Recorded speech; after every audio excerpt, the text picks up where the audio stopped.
Sekarang kita melangkah ke pasal 2 dan pasal 3 dari kitab Wahyu. Mengingat Wahyu pasal 1 ayat 19 berkata, Tuhan memberi perintah, maka tuliskanlah apa yang telah kau lihat, apa yang terjadi sekarang, dan apa yang akan terjadi sesudah hal-hal ini. Saudara mengingat, itu menjadi garis besar dari kitab Wahyu. Kita sudah membahas Wahyu pasal 1 yang terkait dengan ungkapan tuliskanlah apa yang telah kau lihat. Pada waktu pasal 1 ayat 19 diucapkan Rasul Yohanes telah melihat penglihatan itu. Sekarang kita menginjak ke bagian tuliskanlah apa yang terjadi sekarang. Memang kata sekarang tidak ada di dalam bahasa Yunaninya, tetapi layak dipakai karena apa yang terjadi itu memakai tense masa kini, present tense. Maka terjemahan terjadi sekarang tepat. Bagian ini, pasal 2 dan pasal 3 adalah bagian apa yang terjadi sekarang. Nah, bagian ini terdiri dari 7 surat, dan kira-kira setiap 7 surat mempunyai 7 bagian atau 7 unsur yang sesuai dengan keadaan jemaat itu. 7 unsur itu, 7 bagian. Yang pertama, penerima. Untuk ini saya kasih jari kepada. Saya tunjuk kepada kamu. Kepada.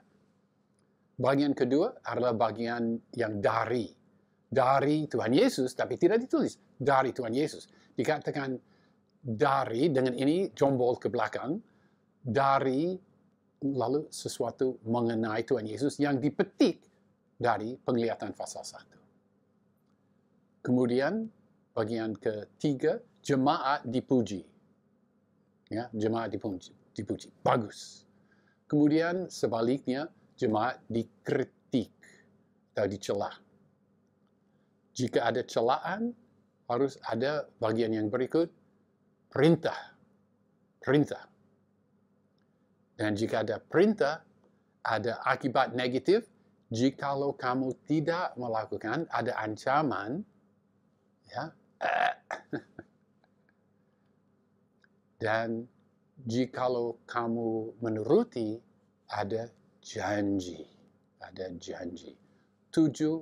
unsur yang hampir setiap surat mempunyai ke-7 unsur itu. Memang ada penyesuaian, tetapi itu garis besarnya yang kira-kira diikuti untuk setiap 7 itu. Untuk setiap 7 itu. Setiap 7 surat mulai juga dengan ada kata, aku tahu perbuatan-perbuatanmu. Memang kata ini dipakai dalam setiap 7 surat menurut naskah yang kebanyakan naskah, yaitu naskah-naskah yang banyak yang lebih bermutu. Urutan kata dapat berubah, tapi kata-kata ini, aku tahu perbuatan-perbuatanmu, ada di dalam setiap 7 surat dalam bahasa aslinya. Kata ganti orang di dalam bahasa Yunani menyatakan apa orang yang dirujuk ada jamak atau tunggal.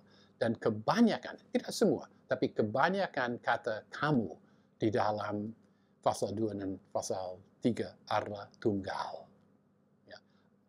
Tunggal merujuk pada siapa? Rupanya merujuk pada utusan jemaat. Apa utusan jemaat di Efesus dan siapa itu utusan jemaat? Ya, pendapat saya barangkali itu gembala sidang. Maka rupanya ke-7 surat itu punya 3 macam penerima. Utama, ke-7 utusan. Kedua, ke-7 jemaat. Dan ketiga, kita semua jemaat-jemaat Kristen di sepanjang zaman, kita juga adalah penerima dari ke-7 surat ini. Jadi, pasal 2 ayat 1, tuliskanlah kepada utusan jemaat di Efesus. sekali lagi, utusan itu kata angelos. Kata angelos memang berarti utusan.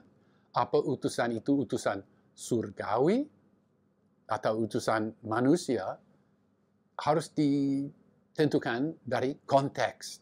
Seringkali dalam konteks itu ditulis ada utusan surgawi atau ada utusan dari Tuhan.